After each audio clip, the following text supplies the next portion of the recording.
So welcome to our first Friday night presentation, actually. So we are joined tonight.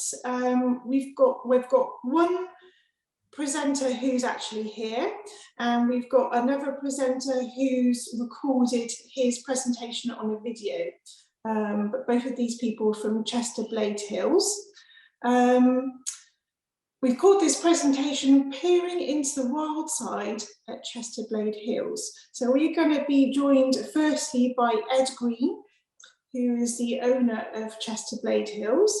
But before we play his video, I've just got a couple of housekeeping rules, which we know already. Make sure you're all on mute. We're going to have a question and answer session at the end. That will just be for Emma, because Ed's presentation is pre-recorded, so he's obviously not able to answer any questions. And no recording, no need to record anything tonight. We are doing that, so nobody else needs to do that. And I think that's everything. So I think we're going to go ahead, and then we're now going to meet Ed.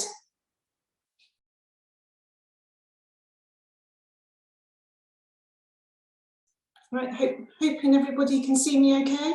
Hope you all enjoyed that as much as I did.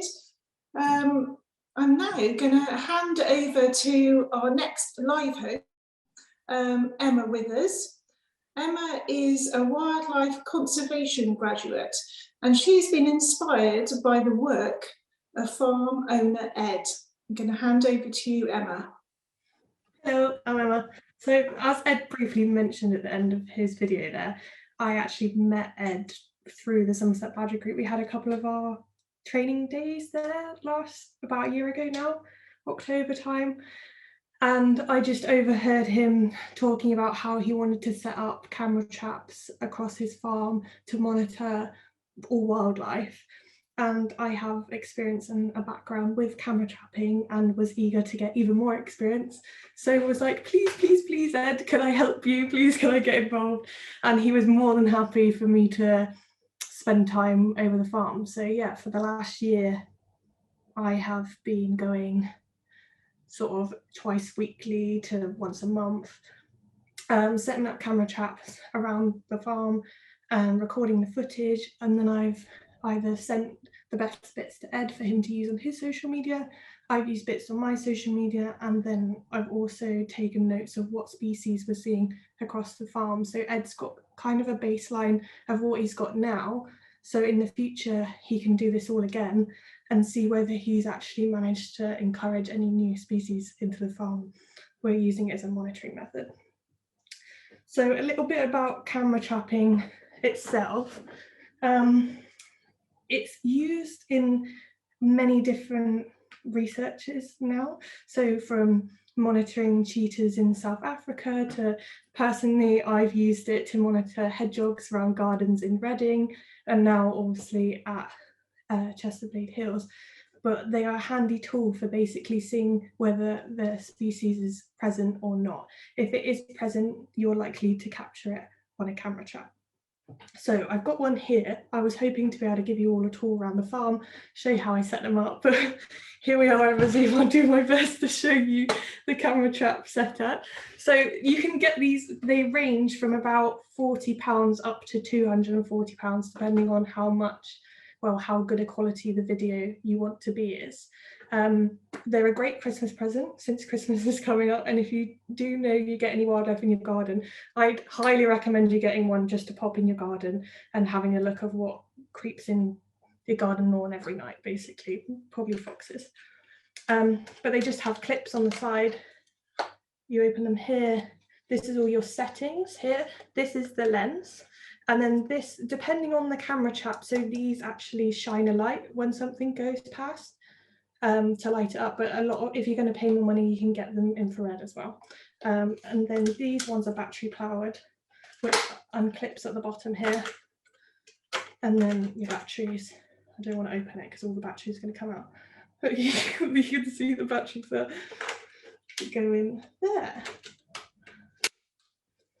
And then there's an on mode, a test mode and an off mode. So we can press test to see. Quite often it's handy if you just set it up and then put it on test so you can see what it's showing off.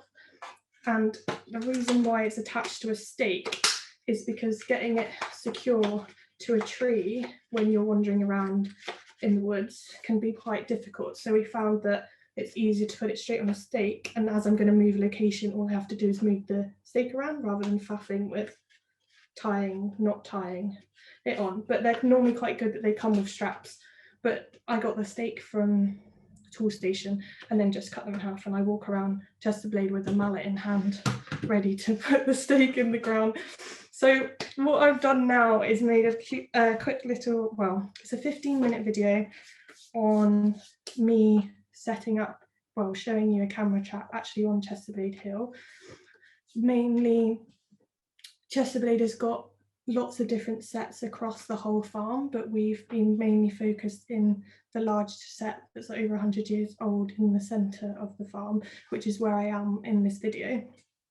But it's not just badgers. I've included all of the wildlife sightings we've got around the area, so I hope that you can just sit back, relax, grab your popcorn and enjoy the snuffles and rummaging of all the different wildlife we've managed to capture at Chesterblade, providing we can get technology to work. So I'm going to have a go now at sharing my screen.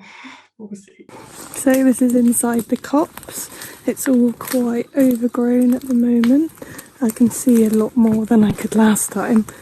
Let's see if I can find some nice set entrances to show you. So this is a lovely example of one of the set entrances with a big mound of dirt, camera set up, and lovely couple of entrances down there. So hopefully get some good footage. Try not to fall over. So I've just pulled this one out and there we are, our badger emerging.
Yeah.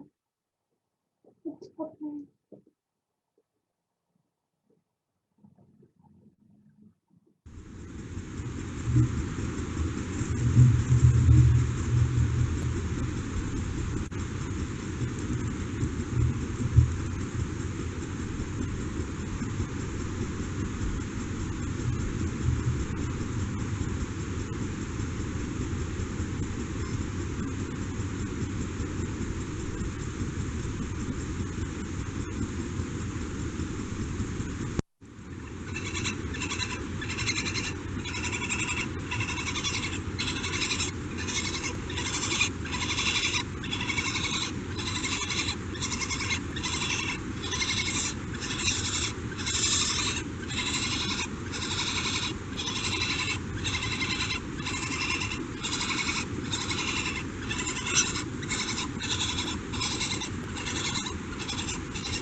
Okay, that was it. We lost a few in the middle there. I don't know where they went, which is a shame because that was a couple young foals playing around in the woods. But luckily, that's a couple of clips that have been shared on Ed's Instagram and Facebook, so you can go and have a look at those there. But hopefully that gives you an insight. Lots of different badger behaviours there. I love it reminds me of Baloo the badger on his back having a good old scratch. We all know that grooming for badgers is very important, so he spent a long time doing that. And then yeah, it's nice to have the deer foals, foxes, and we've got a couple birds and stuff, but I just didn't put those clips in. I could have made a 3-hour long clip of all the footage we finally got, but hopefully that gives you a bit of a snippet, so you can ask away any questions now. Right, yeah, we have got some questions coming in. We've got a number of people who thought the grooming session was brilliant.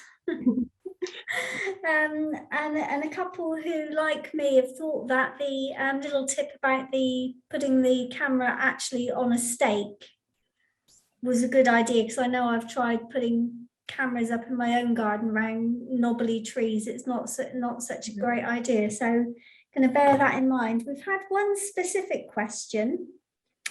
Do you have to be careful of human scent if you're putting a camera around a badger set entrance?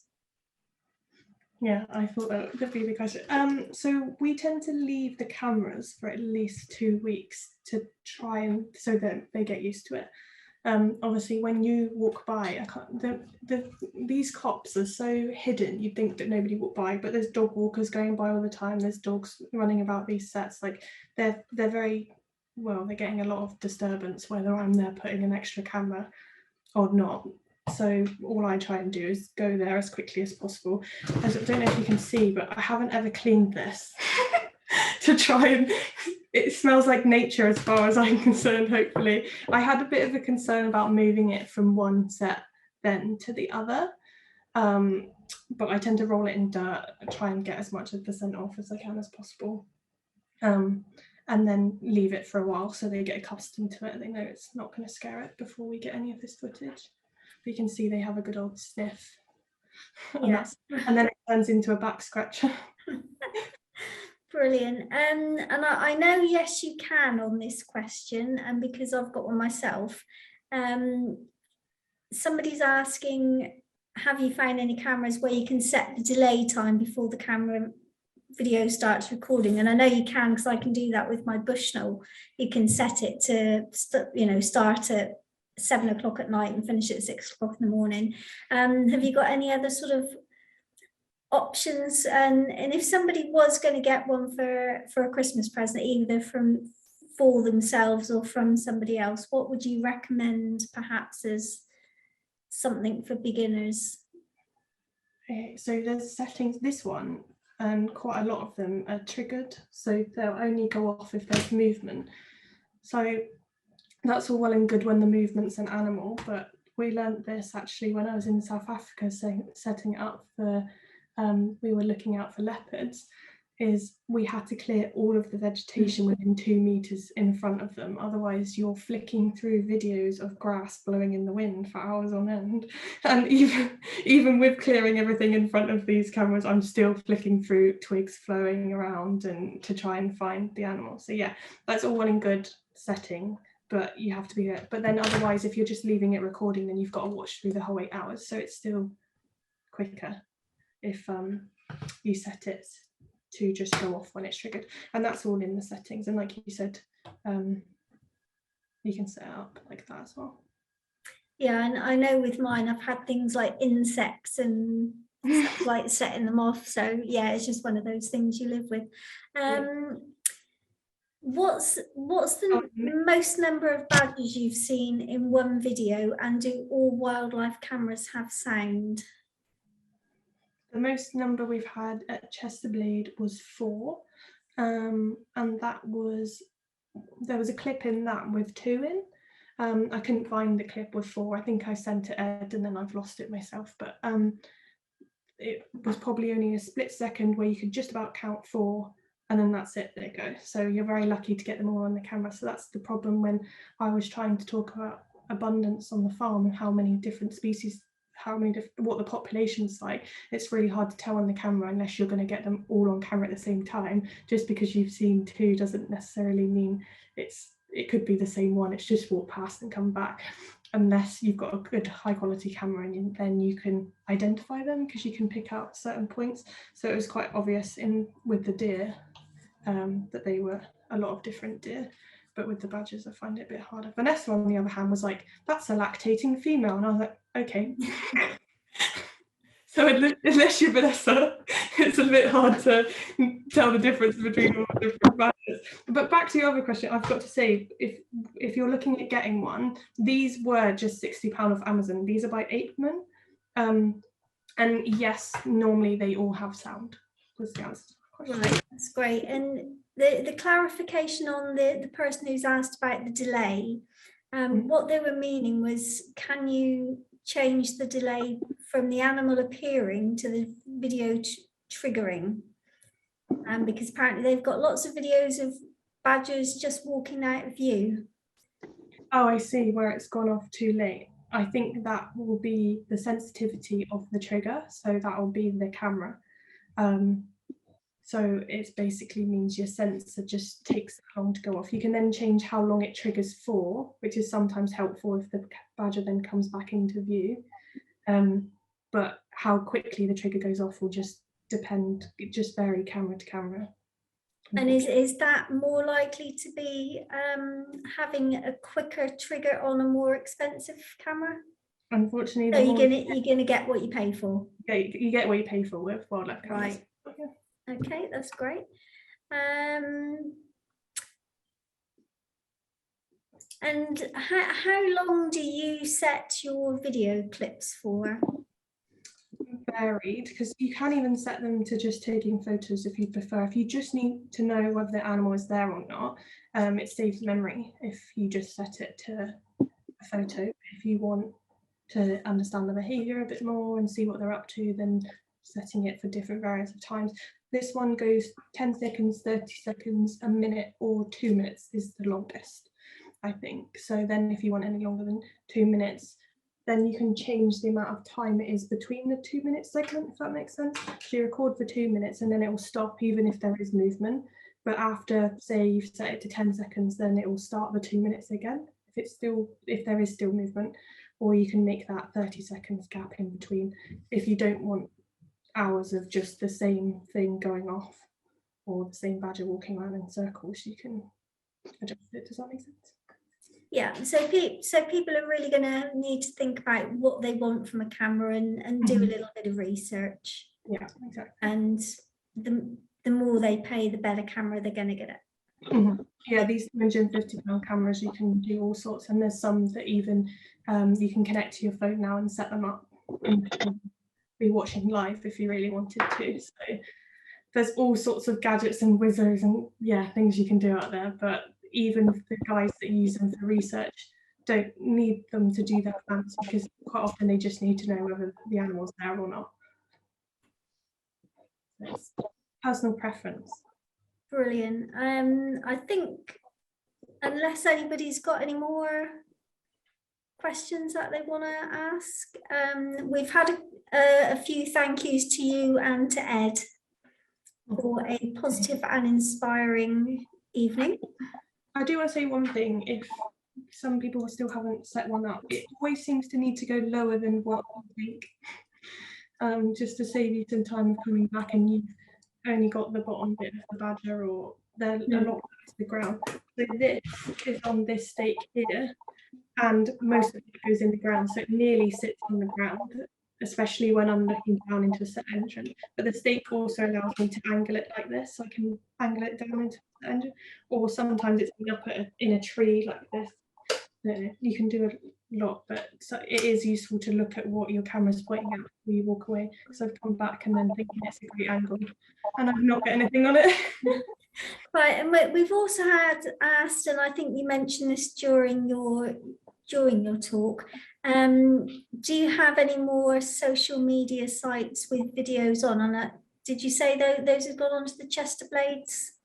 Yeah, YouTube site. Shared everything I've sent them on their Instagram, Chesterblade Hills. Let me just check the.